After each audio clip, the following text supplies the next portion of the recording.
Hello বন্ধুরা, তোমরা সবাই কেমন আছো? আশা করি তোমরা সবাই ভালোই আছো। ভিডিওর থাম্বনেল অ্যান্ড টাইটেল দেখে তোমরা বুঝেই গেছো যে আমরা যে কোথায় যেতে চলেছি। চলো বেশি না দেরি করে ভিডিওটা স্টার্ট করা যাক।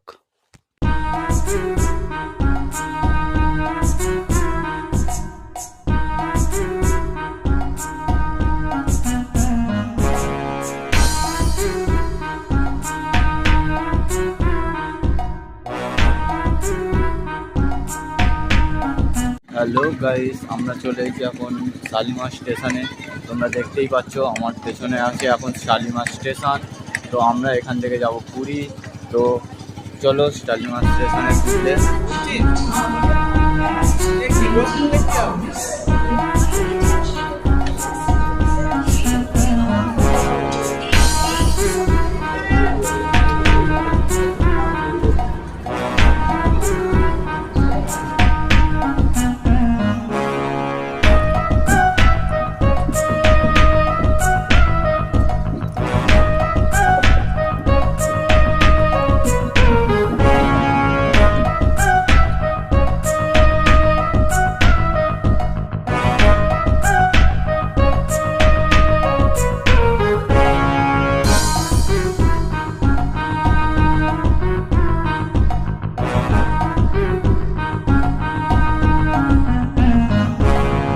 হ্যালো গাইস, চলে এসেছি নেক্সট স্টেশনে। এই স্টেশনে 5 মিনিট ট্রেনটা দাঁড়াবে। ভিডিওটা দেখতে থাকো আর আমাদের সাথে থাকো।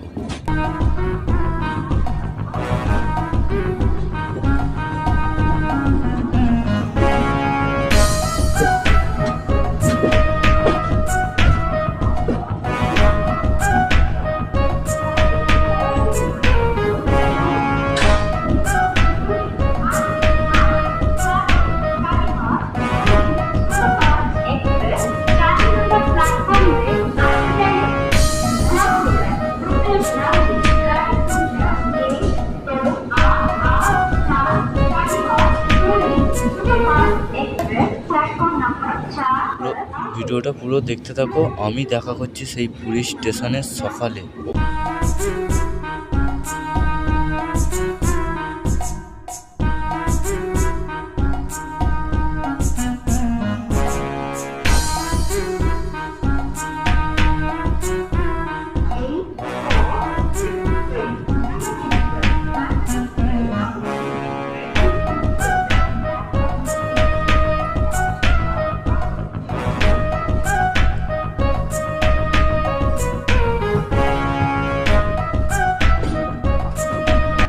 হ্যালো গাইস, আমরা চলে এসেছি এখন পুরী স্টেশনে।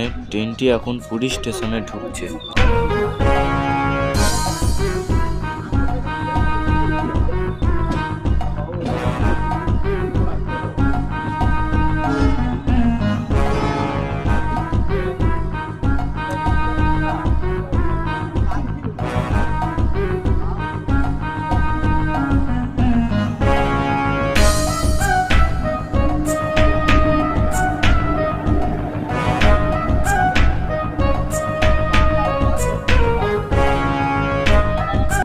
হ্যালো গাইস, আমরা এখন ট্রেন থেকে নেমে পড়েছি।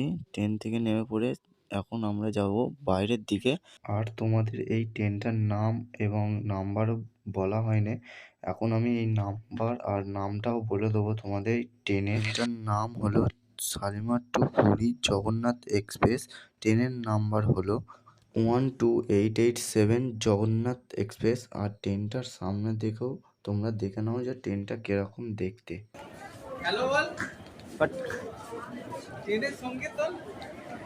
চলো এবার বাইরের দিকে যাওয়া যাক।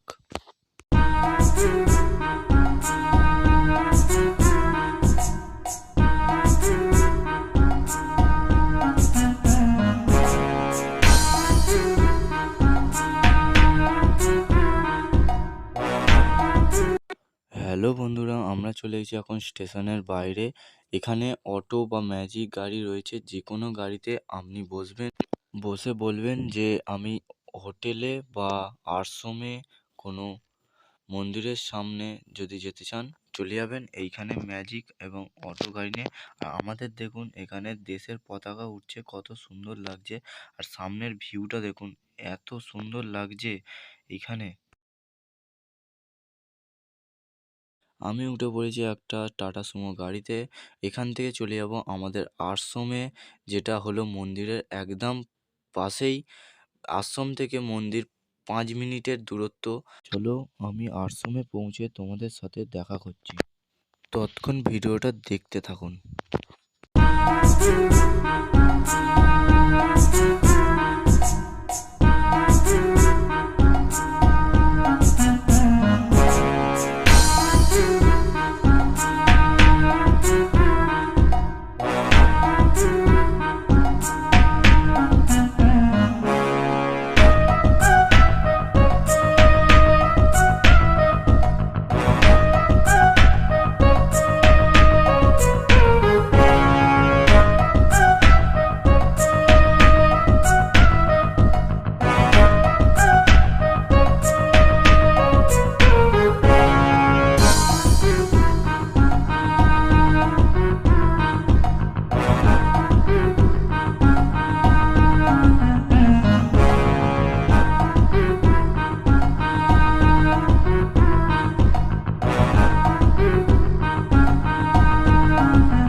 আমরা এখন টোটো থেকে নেমে পড়েছি। নেমে পড়ে এবার 5 মিনিটে হেঁটে আশ্রমের দিকে যাব। আর আপনারা সামনের ভিউটা দেখতে থাকুন।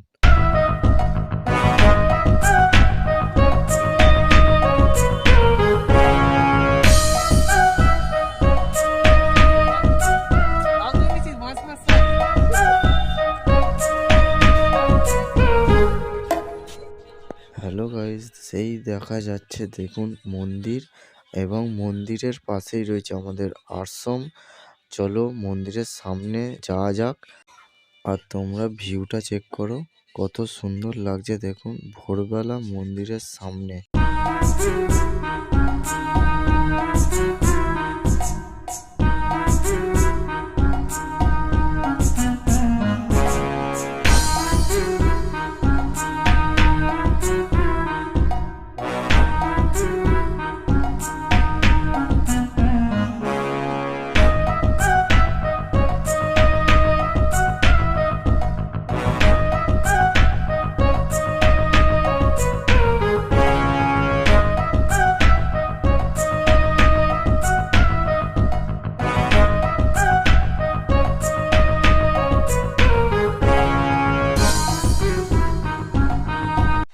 আর একদম চলে এসেছি মন্দিরের সামনে।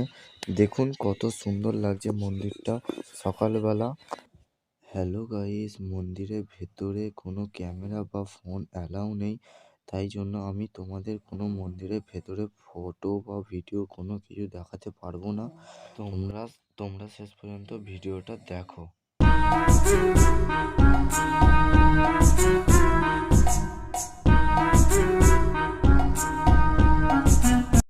হ্যালো বন্ধুরা, আমরা চলে এসেছি এখন শ্রী চৈতন্য গৌড়ীয় মঠের কাছে।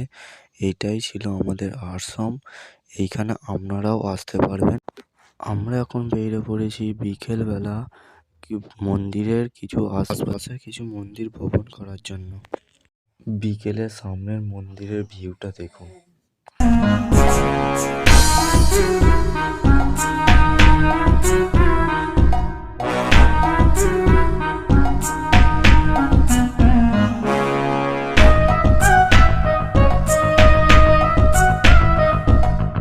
হ্যালো বন্ধুরা, আমরা এখন চলে এসেছি জগন্নাথ মন্দিরের পাশেই একটা পুকুরে, যার নাম হল কুণ্ডু পুকুর নামে সবাই জানে। এটার অনেক মাহাত্ম্য আছে, আপনাদের সবই বলবো আমি। চলো স্টার্ট করা যাক। জমিদারের মেয়ে সচি এখানে শ্বেত গঙ্গাকে নিয়ে এসেছিল শ্রী জগন্নাথ দেবকে স্নান করানোর জন্য। আবার এইটা বছরে একদিন জলটি সাদা হয়ে যায়, তাই জন্য এটা শ্বেত গঙ্গা নামেও পরিচিত আছে। আর তোমরা ভিডিওটা দেখতে থাকো।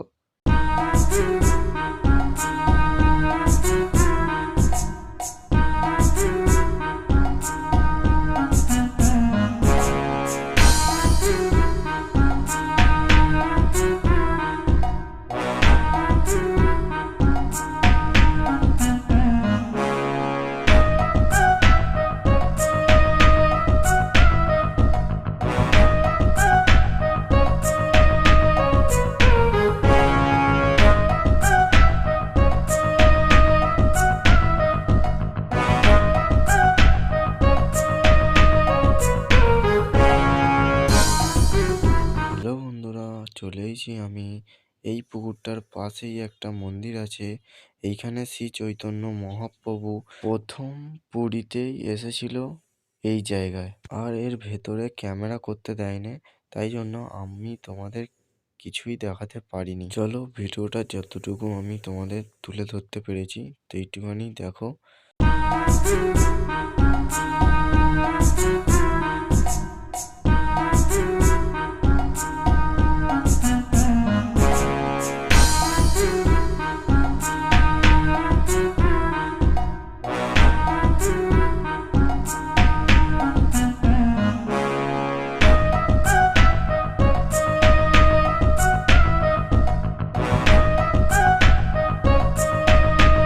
হ্যালো বন্ধুরা, ওখান থেকে চলে যাচ্ছি আমরা এখন অন্য মন্দিরে, যার নাম হলো শ্রী রাধাকান্ত মঠ। তাকে সবাই গম্ভীরা নামেও জানে। চলো যাওয়া যাক।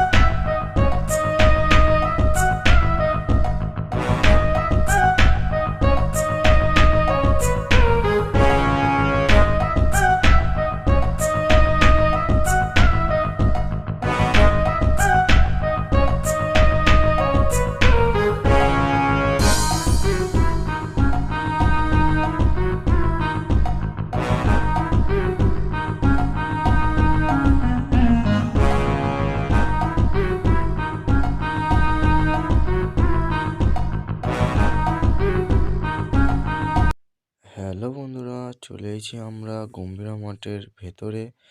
এরও একটা কাহিনী আছে, আমি তোমাদের সবই বলবো। এটার কাহিনী হলো চৈতন্যদেব মহাপ্রভু এইখানে বসে জপ করতেন।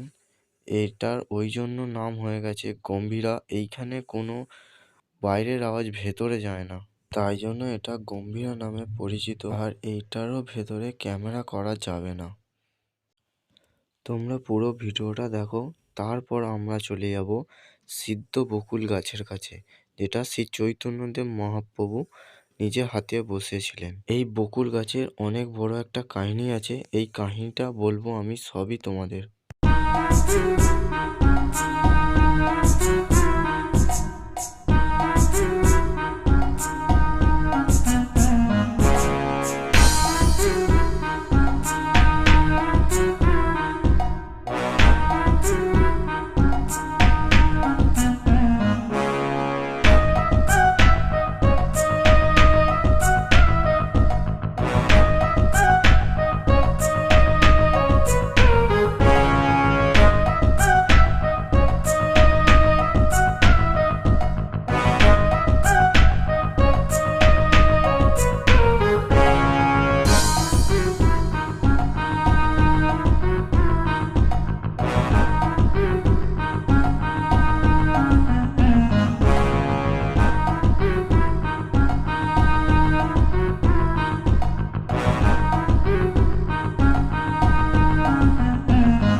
আমরা চলে এসেছি সেই বকুল গাছের কাছে।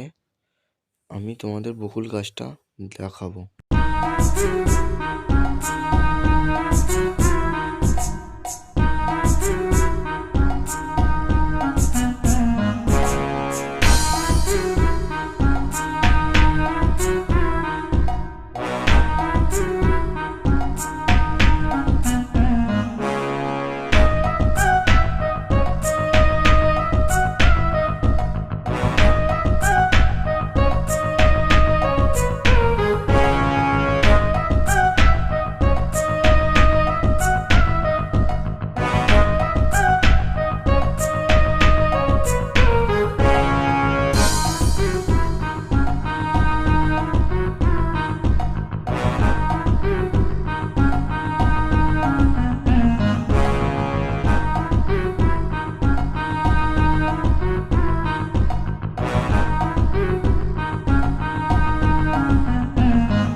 সিদ্ধ বকুল গাছ, যেটা শ্রী চৈতন্যদেব মহাপ্রভু নিজে হাতে বসিয়েছিলেন।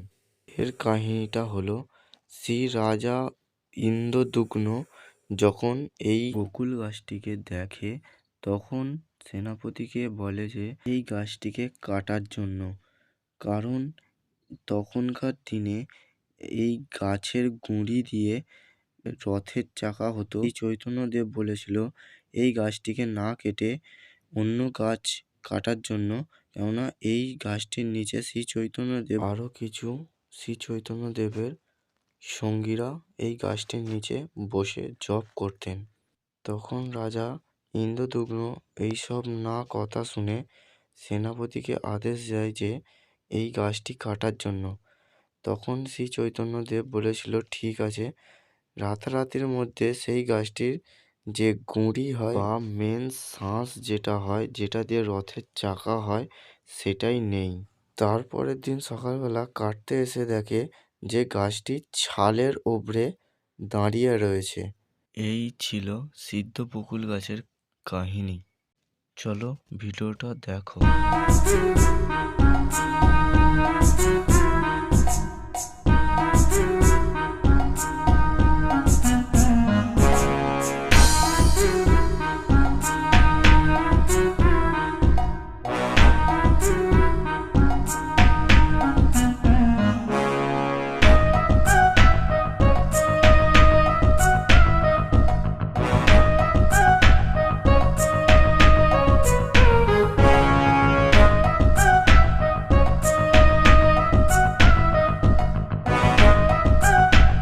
আমাদের এইখানে একটু হরিনাম সংকীর্তন হবে, তারপর ভিডিওটার শেষে আমি দেখা করছি তোমাদের সাথে।